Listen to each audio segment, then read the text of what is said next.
بسم الله الرحمن الرحيم. الحمد لله رب العالمين الرحمن الرحيم مالك يوم الدين إياك نعبد وإياك نستعين اهدنا الصراط المستقيم صراط الذين أنعمت عليهم غير المغضوب عليهم ولا الضالين.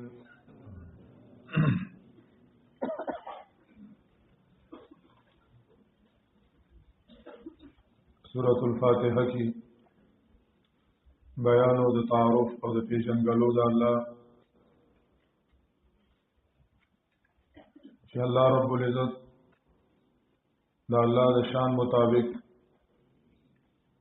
او د الله د تعلیم مطابق او پیژندل شي او بیا د الله رب العزت هغه شانته حق ادا کړی شي چې څنګه د الله رب العزت حق دی نو هغه شانته د الله حق ادا کړی شي.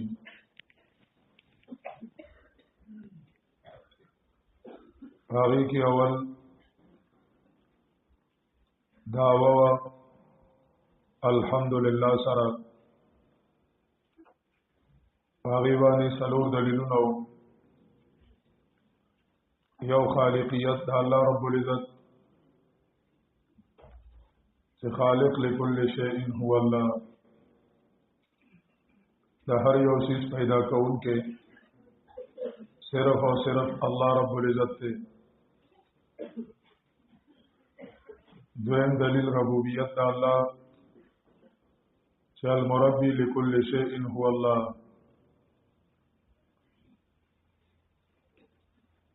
او دریم دلیل رحمانیت او برکتونه د الله رب العزت المبارک فی کل شیء هو الله. خیرونه برکتونه ورکوونکې یک یوازې الله رب العزت ته بل څوک نه.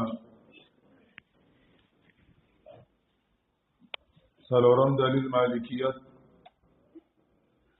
اختیارات او بادشاہی د الله چې الله رب العزت بادشاہ دی واقدار او اختیارمند هغه دی مالک یوم الدین چې کله معرفت شو او الله رب العزت ته پیژاند نو هغه په عمل کردار کې ښکارا کول پکار دي چې عمل کې او کردار کې دا ښکارا کړی شي. نو ایاک نعبد و ایاک نستعین دا علم نتیجه وا او د دلایلو نتیجه وا. بیا د کلکېدو دعا وا. مختلف آفتونه دي او مختلف سيزونه دي حاصله چې مونږ د دین واړی اهدنا الصراط المستقيم دا د کلکېدو دعا ده چې الله مونږه په دې باندې کلک کا. بیا د هغې نه وروستو بشارت او تخویف نمونه وه چې چا ته ربط القلب ملاو شوی او څوک کلک شوي وو هغه انعام یافته وګرځېدل هغوی باندې الله رب العزت انعام وکړو.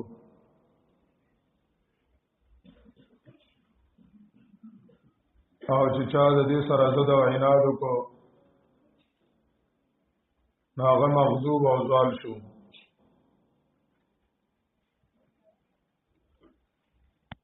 اول دعوه د توحید وا. قرآن کریم ابتدا دا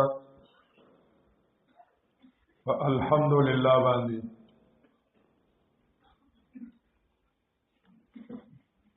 چې الله رب العزت صفاتونه ومنل شي او الله په صفاتونو کې یوازې ومنل شي. په دې جمله باندې قران کریم شروع کو. یو حدیث مبارک کی راغلی دی، نبی علیہ السلام فرمایلی دی چې سبحان الله نصف المیزان والحمد لله يملأه. سبحان الله چې دا د میزان نصف ته نصف میزان دی. کله چې دا هغه نیمه ډکې د آخرت تله او الحمدلله چې دا نو هغه پورا ډکې. یو مطلب دا دی چې نیمه سبحان الله ډکې کی او نیمه الحمدلله ډکې کی. او دویم مطلب دا دی چې الحمدلله چې دا نو هغه پورا یوازې باندې ډکې. دا الحمدلله اجر دا سبحان الله پر ډول دی. ځکه دا الحمدلله مطلب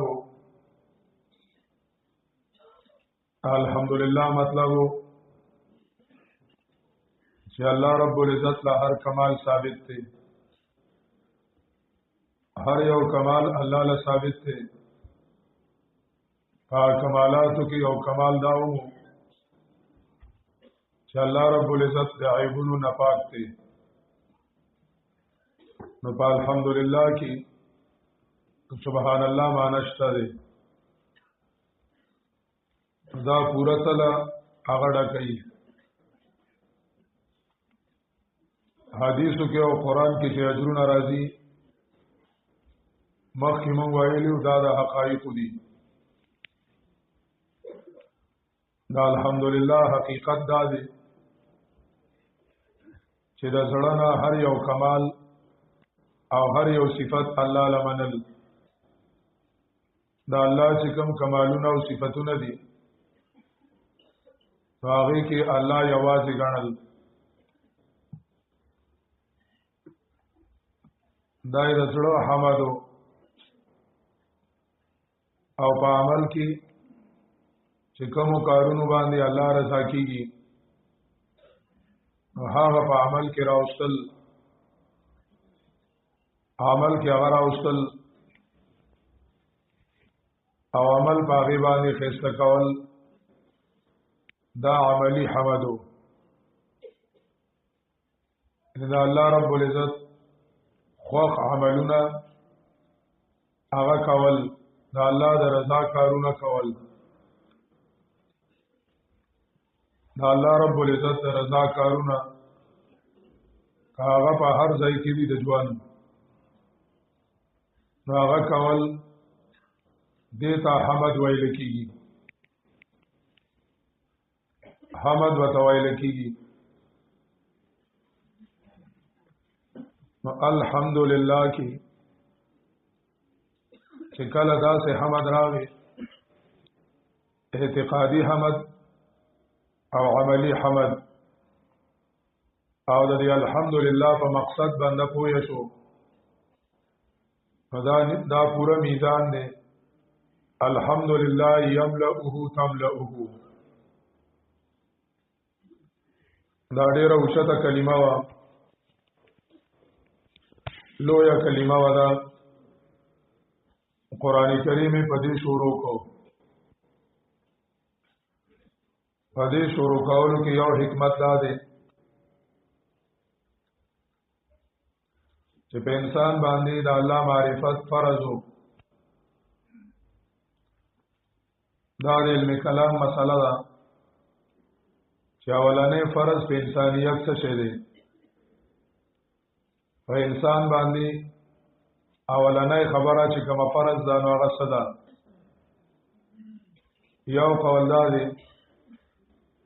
چې دا الله پیژنګلو په فرض ده، دا الله معرفت په فرض دی. دویم قول دا دی چې دا الله د معرفت د پاره مهنت او طلب په فرض دی. لومبه فرض دا مهنت او طلب دی او دې کې تضاد نشته یو وسایلی او بل مقاصدی وسایلو کې اولنې فرض هغه مهنت د الله د معرفت ته او مقاصدو کې اولنې فرض هغه د الله په جنګلو د الله معرفت ته چې الله رب العزت کو پیژني نمینه به سراونو کې یا ربتهونو کې چې وای پیژني نو عبادت په وکي ځان به قربان کی و چې کله معرفت نوي شوه بیا هیڅ نه کیږي اولنې فرض په انسان باندې د الله معرفت او د الله رب العزت پیژنګلو د الله پیژنګلو او د الله معرفت اولنې حالت هغه په صفاتو د الله دی د الله پیژنګلو چې کیږي هغه د الله په کمالاتو کیږي چې الله رب العزت پیدا کونکي دی الله د کائنات چلونکي دی الله رب العزت د کائنات مدبر دی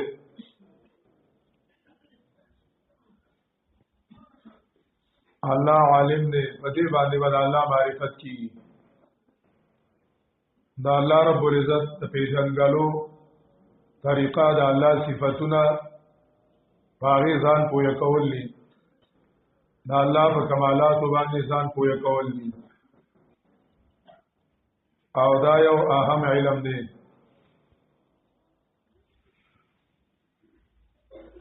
چې دا الله رب العزت په صفاتو په کمالاتو باغی باندې باندې پوهه شي دې وجنا د الله د طرف نه چې بنده ته اولنې تعلیم راغله ده قران کریم کې اعلی الحمدلله ده دا الحمدلله ده چې قولوا الحمدلله هو ایتاسو عقیده ولري چې الحمدلله حدیث کې راځي نبی علیہ السلام فرمایي چې الله رب العزت یو کم سل نمونه دي او بیا نبی علیہ السلام فرمایلی دي فمن حافظها دخل الجنه چې چا د غنمونه یاد کړل هغه به جنت ته ځي دا یادول د نمونو عالمانو د دې تفصیل کړی دی چې دې یادولو نه څه مراد دي نو یادول د الفاظو دي چې سړی دا نمونه یاد کی دویم یادول د ځان پوهه کول هم دي چې بنده په ځان پوهه کی او دریم حفظ اعتقادي دی چې په دا اسماء الحسنا باندې سړی ځان پوهه کی ځان په پوهه کی دا یو لوی علم دی په دې عقیده ولري دا معرفت د الله دا الله رب العزت معرفت سړی په خزان پوهه کی او زړه ته ورکوس کی د اسماء دې سره تعلق راشي د اسماء الحسنا سره قران کریم کې الله فرمایي ولله الاسماء الحسنى فادعوه بها ولله الاسماء الحسنى فادعوه بها دا الله رب العزت خیسته خیسته کمالات دي صرف دا غدي د بل چا نه دي هغه شان کمالات بل چا کې نشته فادعوه بها فدینمونو الله سره تعلق جوړ کړي الله رب العزت سره تعلق پدې نمونه جوړ کړي په هغه ځان پوهه کول نو حفظ دغه دی چې سړی په اسماء الحسنا د الله په اسماء او ځان پوهه کی او په دې باندې بیا علمانو کتابونه لیکلي دي. امام قشیری رحمه الله لطائف الاشارات کی دا اسماء الحسنا ډیر بهترین مطلبونه بیانوي. او امام سیوطی رحمه الله کتاب دی المقصد الاسنا دا به بیان د اسماء الحسنا کې دی او تش معلومات حاصل اول نه بلکې داغه اعتقادي حفظ ځان پوهه کول پر اسماء دا ولنه مرحله ده د معرفت الهی چې څومره د الله دی نومونو سره کمالات سره شغل راغی نو دومره دا زړه ته کوزيږي ځکه بار تکرار سره بار اوریدو سره او بار لیدلو سره اذا تکرر تقرر چې کله خبره بیا کیږي نو سړی کې ځای عالمي وي یو ځل کو سړی واوري او هغه چې کمونو په وخت تیر شي او په کاپای کې ولیکل شي بس بیا پراته وي بار تکرار سره دا غي فائدہ کیږي. د دې وجنا قران کریم په دې باندې شروع شو چې الحمدلله صفاتنا کمالنا صرف د الله دی. دویمه وجه بنده الله ته محتاج دی علما عملا روحا و بدنا. یا ایها الناس انتم الفقراء الى الله اے انسانانو تاسو ټول الله ته محتاج یې. منګه په هر یو شي کې الله ته محتاج یو. د بدن په ضرورتونو کې الله ته محتاج یو. کاغه وبدي کباران دي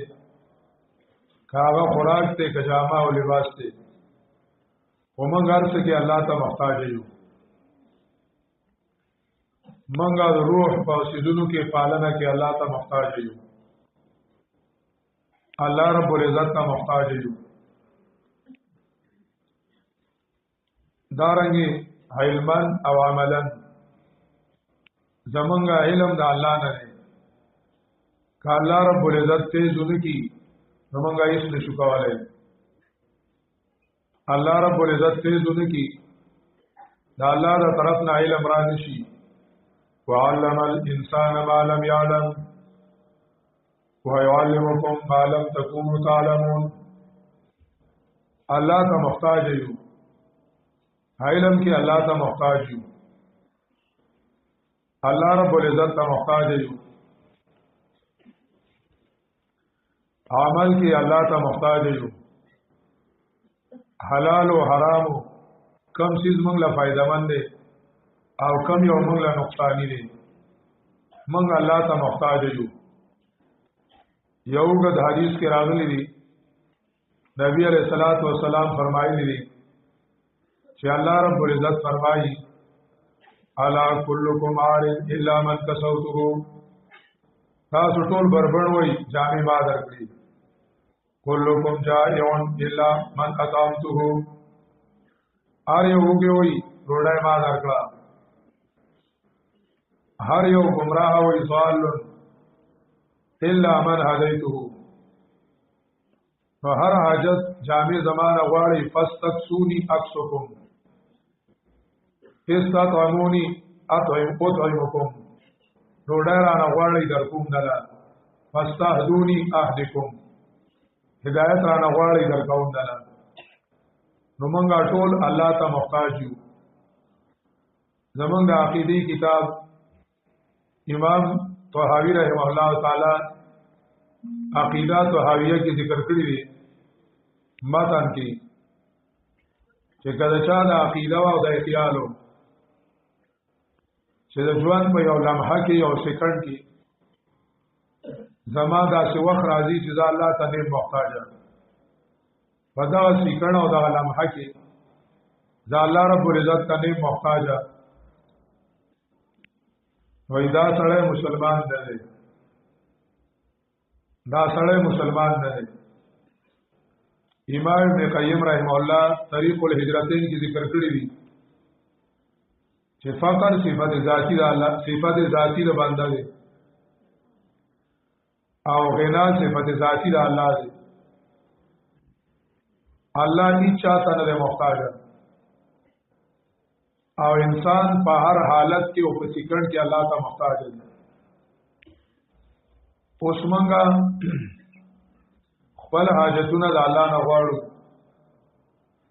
د الله رب العزت نه فیض حاصلو د الله نه فائدہ حاصلو د الله رب العزت نه د فائدې اغستلو طریقه سره د الله رب العزت نه د فائدې اغستلو طریقه سره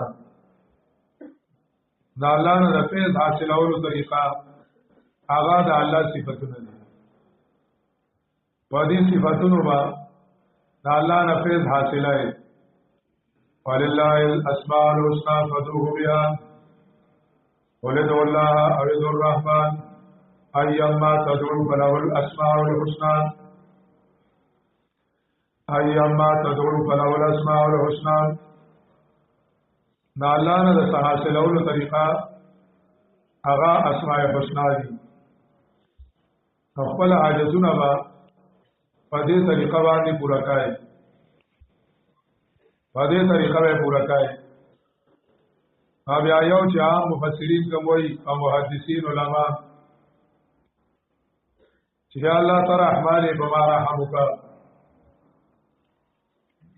تو ستاره بما پړ دی واچو دوی مشاول الله رحمه الله ذکر کړی دي شاسل ذکر کړي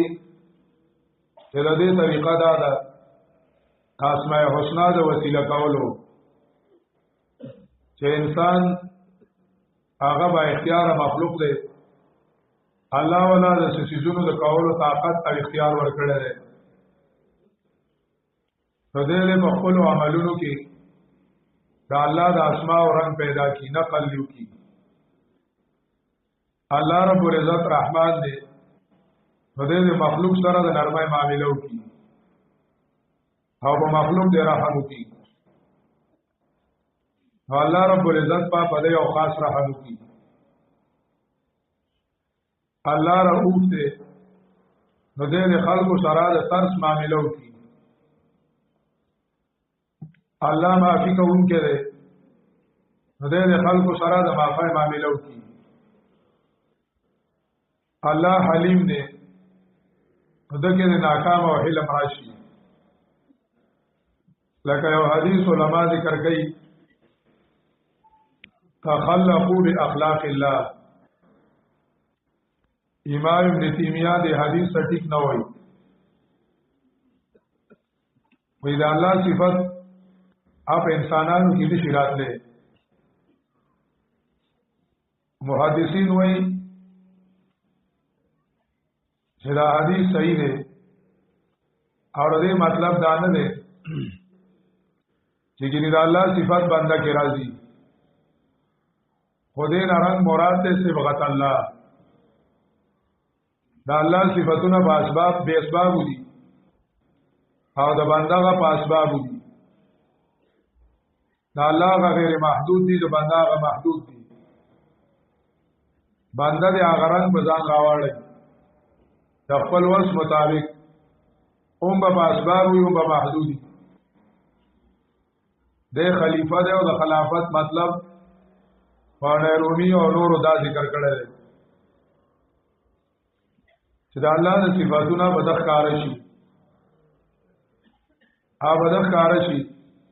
اګه الله سميع دی انسانم سميع دی او فرق شته کنه الله بصیر دی انسانم بصیر دی او فرق شته دی نو دا شانتي نو وسیله مطلب دا دی او الله نه الله سره د تعلق جوړېدلو طریقه دا ده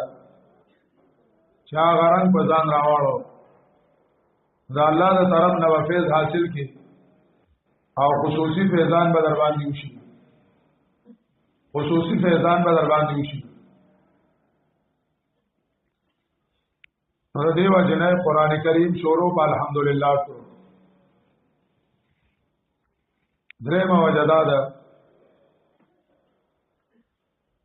چې انسان د الله مبارک غلطيږي داغه غلطای اصل وجه صدا هغه دا چې د مخلوق په کمالاتو دوکه شي دا د مخلوق په لوګړي او ذاتی یو غړي هغه له الوهیت مرتبه ورکی دا الله مبارک غلط شي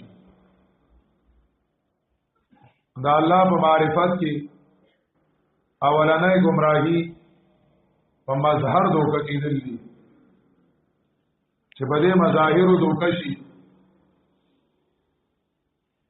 لکه دا الله رب العزت مبارک چې غلطای راتلې اعتقادي غلطي نو هغه ځوابي یو شرک یو الحاد د شرک بنیاد چې هغه به دې خبرو چې لکه فرشته وي یا نیکان بندګانو دا غینه صادر شو نو هغه دای دا غي ذاتی وګڼل لکه فرض کا عیسی علیہ السلام مړی ژوند کول نو دوی وی دا وګوره عیسی علیہ السلام مړی ژوند کوي په پټو باندې پويږي سړی ته د کورال وای بیماران خکې معلومیږي دا چې عیسی علیہ السلام اعلی کمال خاوند دی نو هغه د هغه ذاتی وګڼل د عیسی علیہ السلام ذاتی وګڼل نو وی وایل چې کارساز او متصرف عیسی دی هغه له الوهیت مرتبه ورکړه دارنګ یو ولی هغه ولیدو چې هغه نه یو کرامت صادق شو هغه کرامت هغه ذاتی وګڼو او ایدا په دمانه جامد الوهیت راځاو شوی دا د شرک بنیادو په مظهر دوکا کېدل دویم دا الله مبارک غلطی دا الله د وجود نه انکارو یا دا الله د صفاتو نه انکارو چاغه ته الحاد وي داغي بنیادو د الحاد بنیاد هغه په مظهر دوکه کېدلو او مخلوق کې چې کم کمالات دي نو دا د مخلوق ذاتی ګڼلو چې د یوبو کې کم کمال لې نو دا د یوبو خپل لې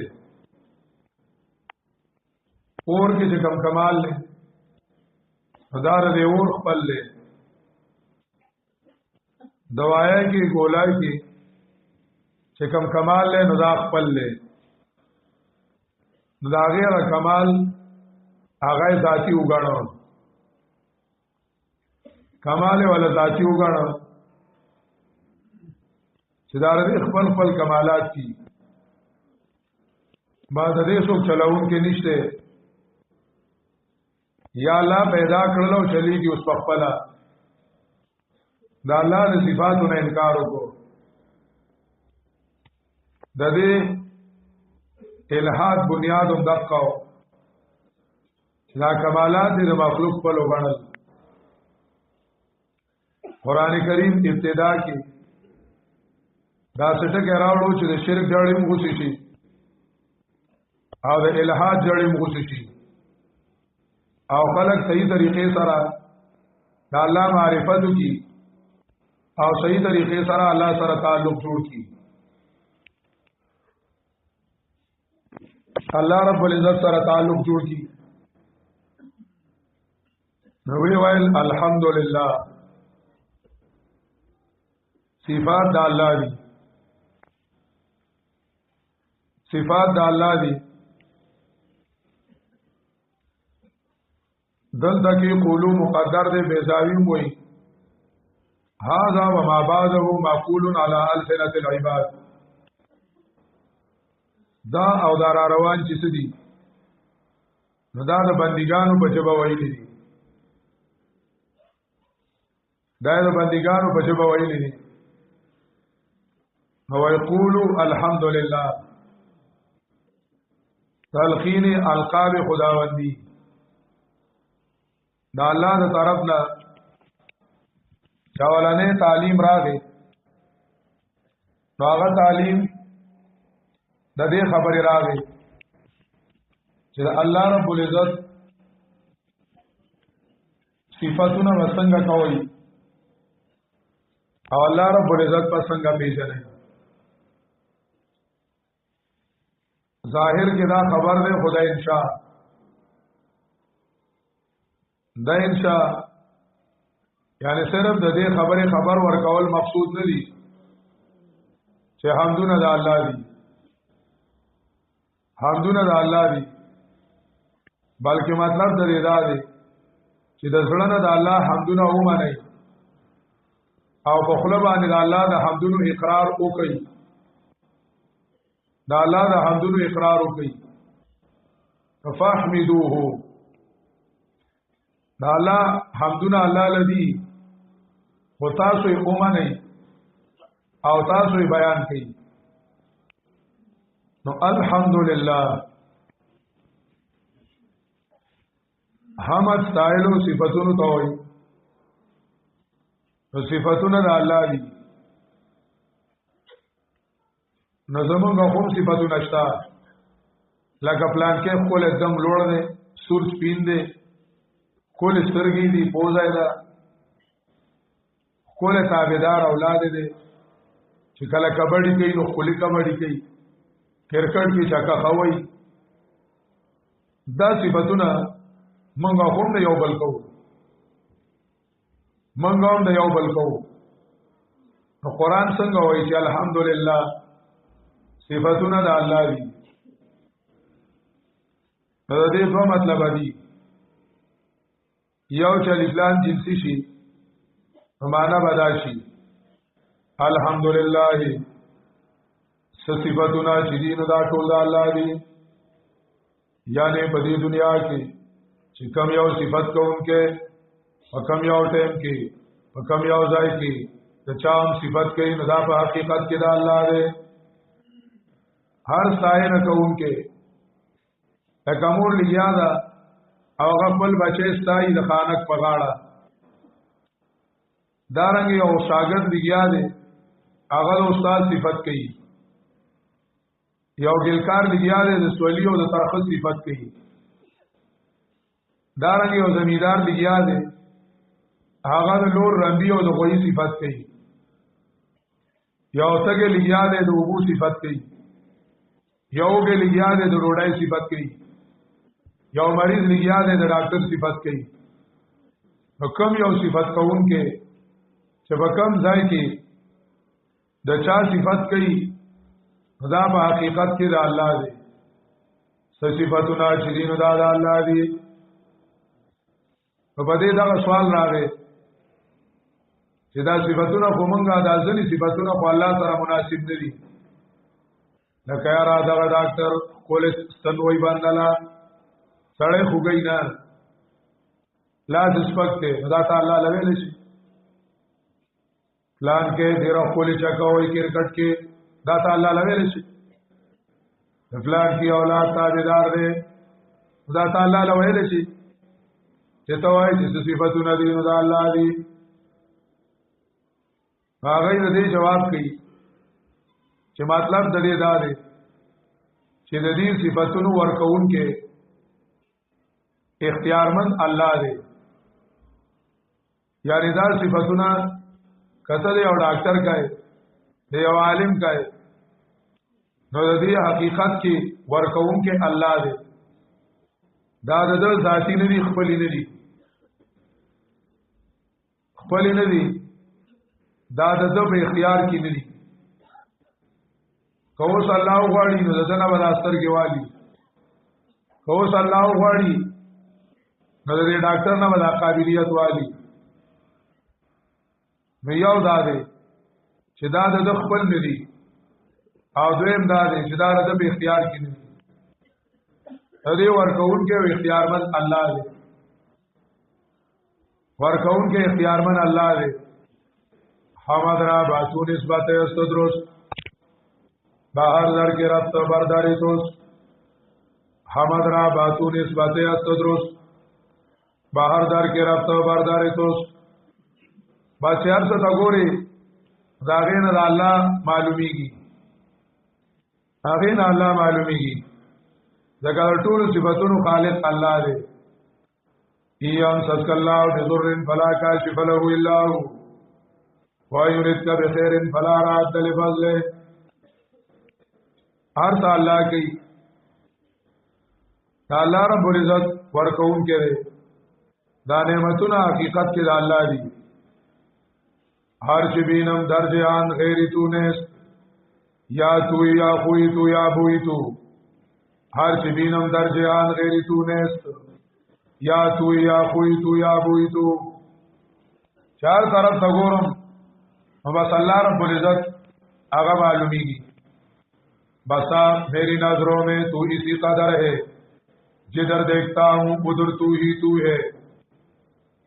بسا میری نظروں میں تو اسی قدر ہے جدھر دیکھتا ہوں ادھر تو ہی تو ہے بازار سا اللہ دی ذالف لامی جنسی داغی اس وقت فائدہ آغا دادا چې ملاحده ویل چې دا کائنات د ماده نه پیدا دي او په ماده کې ارتقا کېدا لا انسان طرف او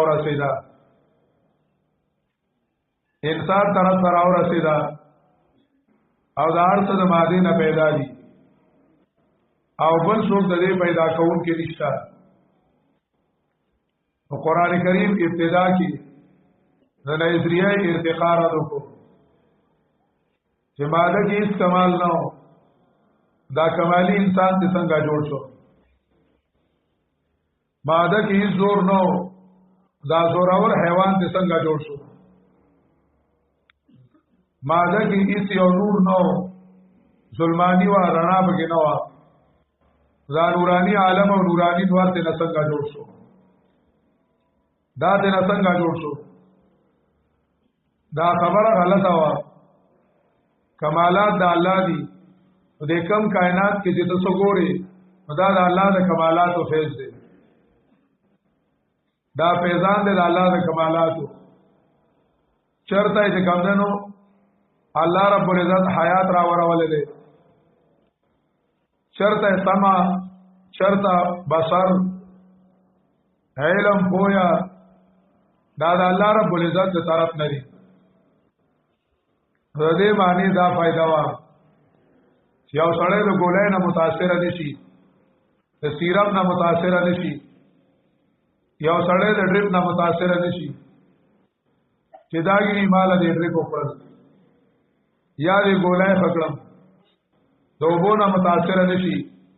چې وبوس کی او به اختیار وي الحمدلله یا الله ستاسو شکرونه چې دوه خپل وبله پیدا کړې وي او باغې زمای دیګر او ټټار یو شو نو دا اسبابونه باندې متاثر کیږي هیڅ چا نه باندې متاثر کیږي کچاو سره خو کړل دې بیا شکر وباسي چې الله تعالی په ځړ کې واچول چې دما سره خو کړل او دا هغه به سبب تر هغه قدر وکي لکه د ډوډۍ دا مړول کوي ډوډۍ ته په څوک سجده نه کوي چې تعالی محکمه تنخواه درکړه نو ته وته سجده کوي بعد ډوډۍ قدر دی خورځوای ما ارتاوای ما هغه د سبب تر هغه قدر دی خدای شانتي چې سره احسان وکړو محکمه تنخواه درکړه افسر تنخواه درکړه دې دا مطلب نه چې خدای یې کا بعد سبب تر هغه تر هغه احترام وکړه قدر ادا کا او احترام وکړه خدا نه چې خدای شو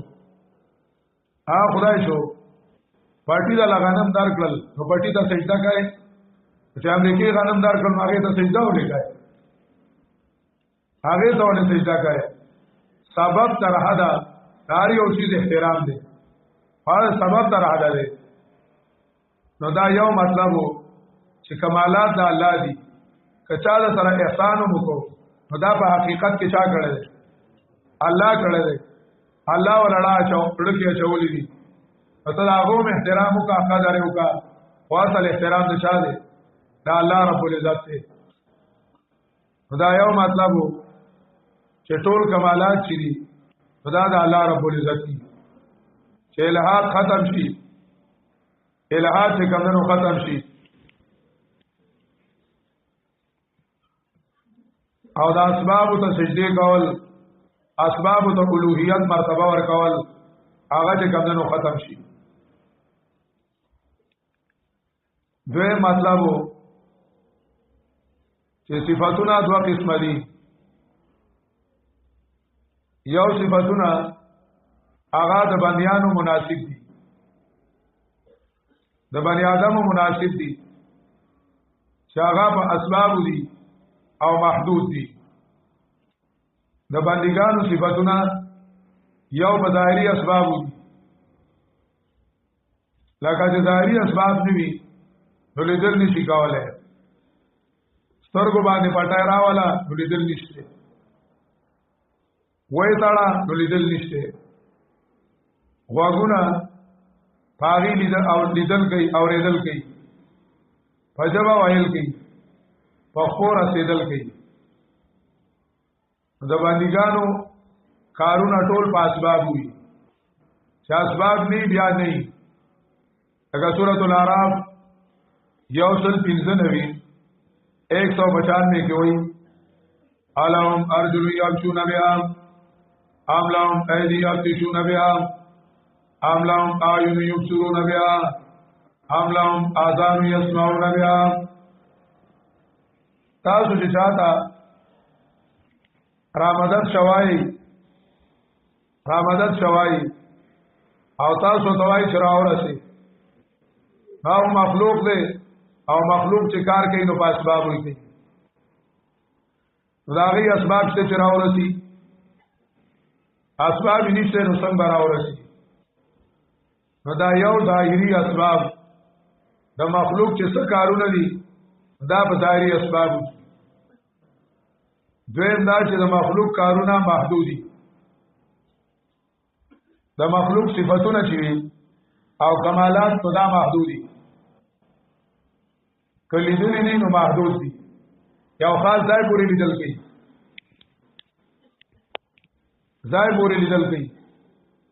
کاوري دي نو خاص مقدار سره اوریدل کوي یا په اسباب کوي قائل نه دي نو محدود دي دا اسباب تر حد ده محدود دي اب کې دا وایي چې لا علم په دې ځای نه پويږي لا ادري پکې وایي دویم د الله صفاتونه دي هغه ته صفات کارسازیه وایي صفات الوهیت وته وایي صفاتونه په قدرتونو وته وایي کمالات وته وایي ما فوق الاسباب ظاهری اسباب نشته اوریدلی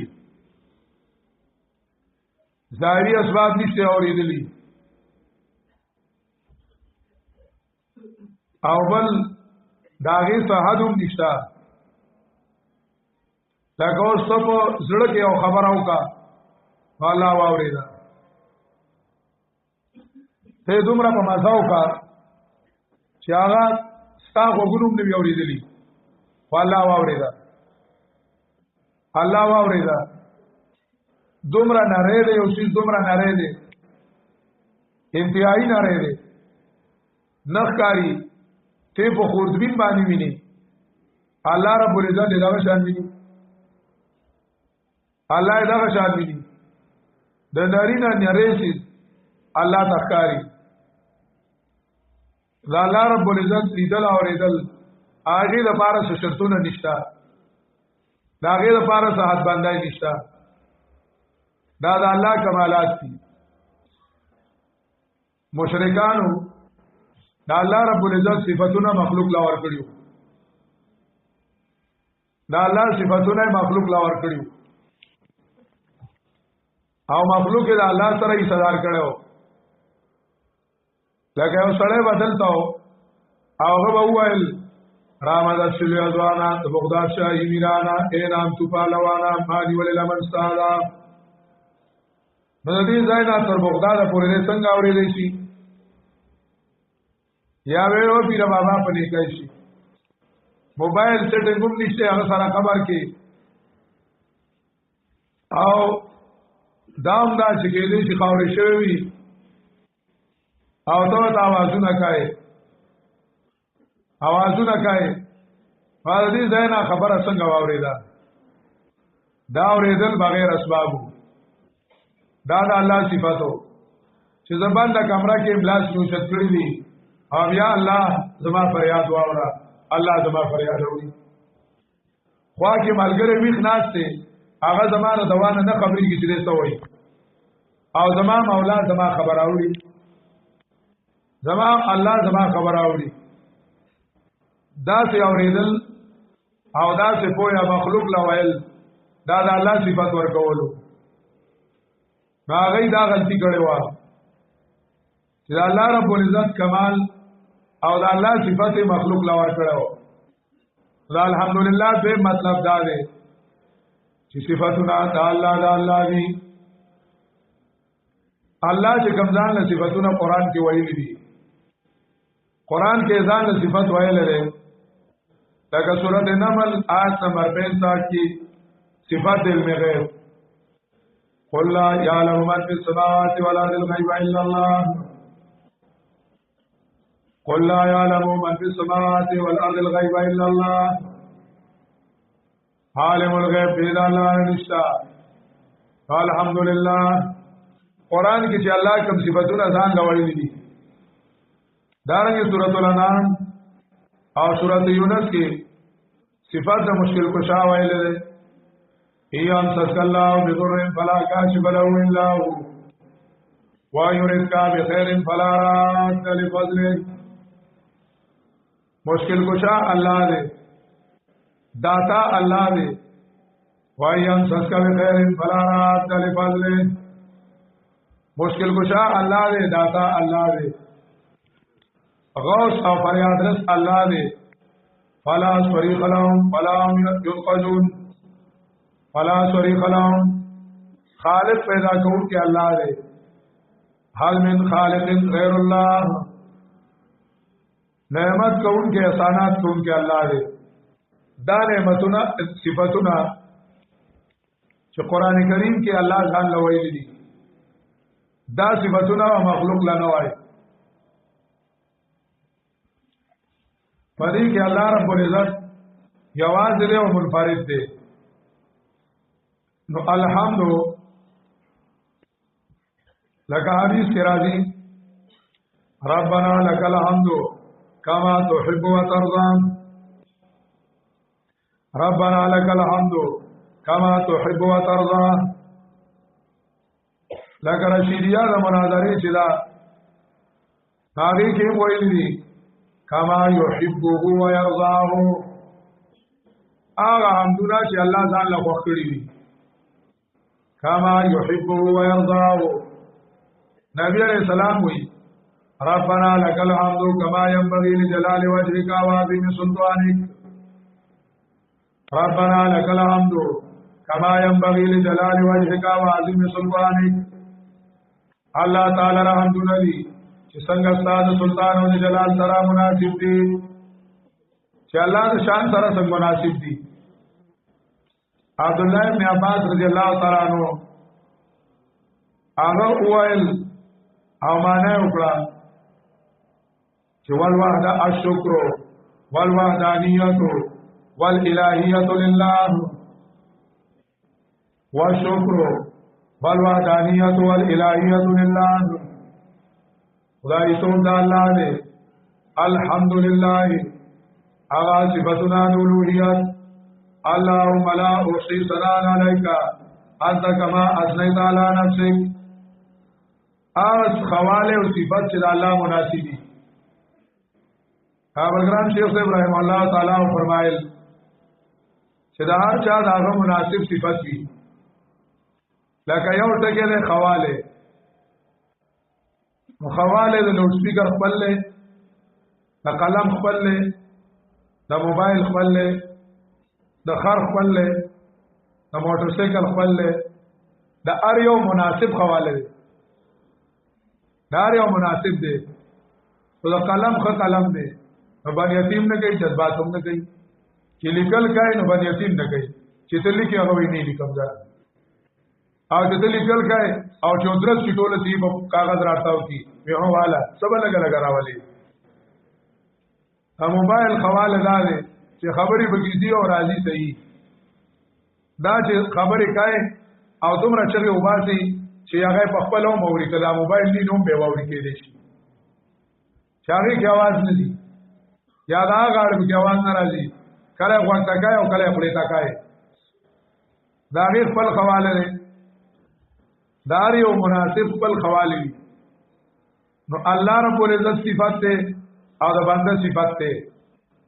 دا یو خپل مناسب دی دا الله چې کوم مناسب صفاتونه دي هغه الله له ونا لکه زمون عقیده ده چې نسبتو ما ثبت علی نفسه وننفي ما نفع عن نفسه ونسكت ما سكت عنه من غير نسيان نسبتو ما ثبت علی نفسه منګل الله ثابتو آغا چې الله ځان له ثابت کړی وننفي ما نفع عن نفسه الله چې ځان نه نفي کړی موږ یې الله نه نفي کوو چې الله وایي صدا سنیم موږ وایو ځای نه دی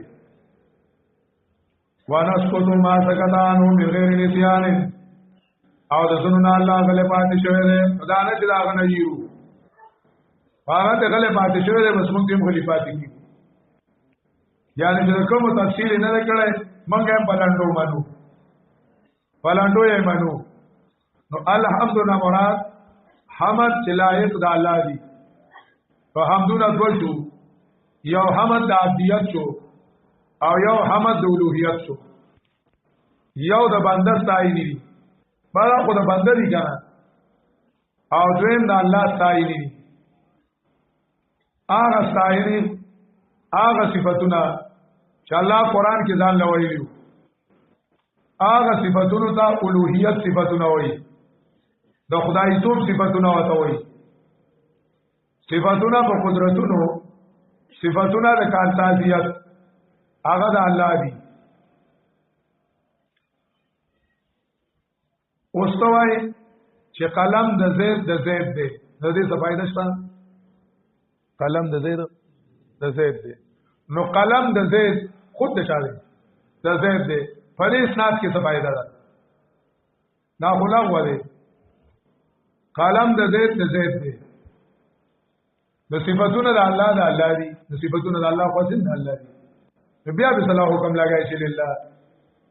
صفاتونه د خدای توپ د خدای دی د خدای توپ صفاتونه خود نشاري د خدای د اولوہیت صفاتونه صرف د الله دی نو بالکل الله دی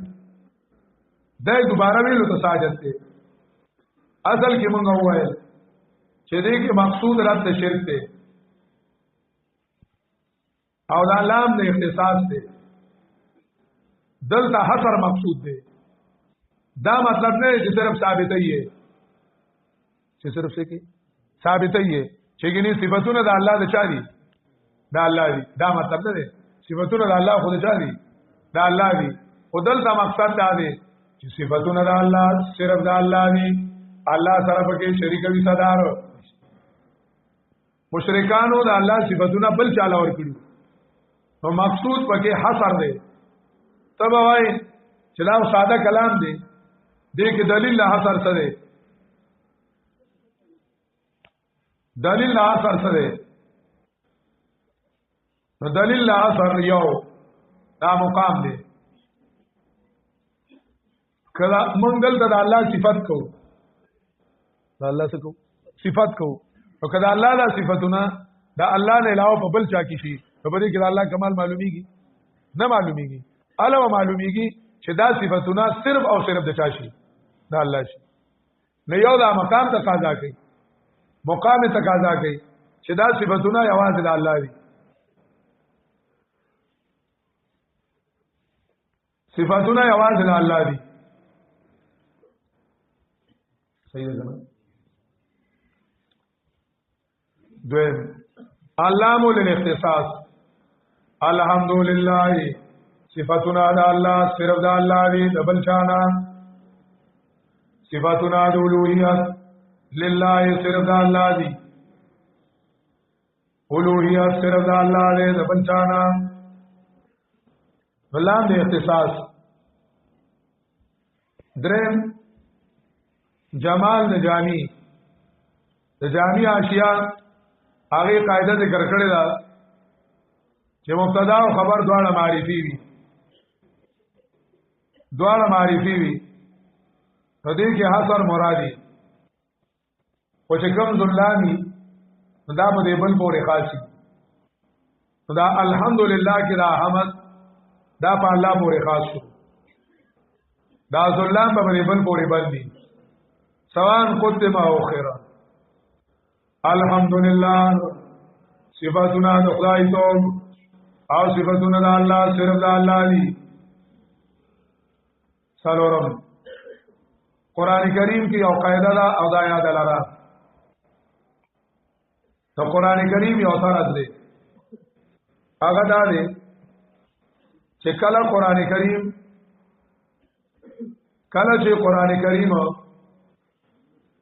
یو کلام یو ځای کې ذکر کی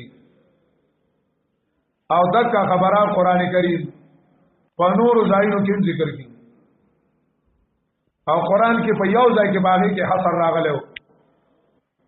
نو موږ باغ ټول په حصر باندې عمل کوو ځکه قران کریم ټول یو کلام دی یو خبره ده او قران کې 15 ځای ذکر ده نو څلور ځای ذکر ده بغیر د حصر نه ساده او یو ځای کې ذکر ده په حصر سره دا څلور ځایونه به نور موږ په دې عمل کوو په دې موږ عمل کوو او دا یو حمد دی په قران کریم کې ډیر ځای ذکر دی لکه 15 سورتونه داغه په سر کې ذکر دی لکه سوره فاتحه انعام کاف سبا فاتر ټولو کې ساده دی الحمدللہ اوس دا چې سورہ جاثیہ کې ذکر دی سورہ روم کې ذکر دی سورہ قصص کې ذکر دی سورہ روم کې وایي لا الحمد فی السماوات والارض لوی ته مخکې کړه دی سورہ جاثیہ کې وایي فللہ الحمد رب السماوات فللہ الحمد رب السماوات للہ ته مخکې کړه دی سورۃ سبا کې وایي له الحمد فی الاولى له الحمد فی الاخره سورۃ قصص کې وایي له الحمد فی الاولى والاخره له الحمد فی الاولى والاخره دغه ځایونو کې له او لله ته مخکې کړي دي او تاسو وایي چې تقدیم د ما حق او تاخير یفید الحصر نو دا ځای کې حصر او دا نور په پاګه عمل شي نو معنا دا شو الحمدلله ټول صفاتنا د خدای توب صرف د الله دی الالوهیت لله لا لغیره خدای توب او الوهیت هغه صفاتنا چې هغه د الوهیت دي ٹھیک ده کنه هغه صفاتونه چې مطلب هغه کمالات چې هغه په یو هستای کې راشي هغه ته بیا الہ ویل شي لکه چې توجیدو کی توجید دې ته تجوید دې تجویدو کی او مشقو کی هغه ته بیا قاری سے ویل شي بیا وت خلق القارئ المقری وی درس نظامی وی تخصصو کی بیا وت خلق مفتتی خورون کې وی چې مفتی هغه بیا د مفتی ویلو شي قابل شي صحیح ده کنه یو کورسي کالجونو کې وږي چې هغه ته د میډیکل کورس وایي نو چې د میډیکل کورس وکي دته بیا وروسته خلک ډاکټر سیب وایي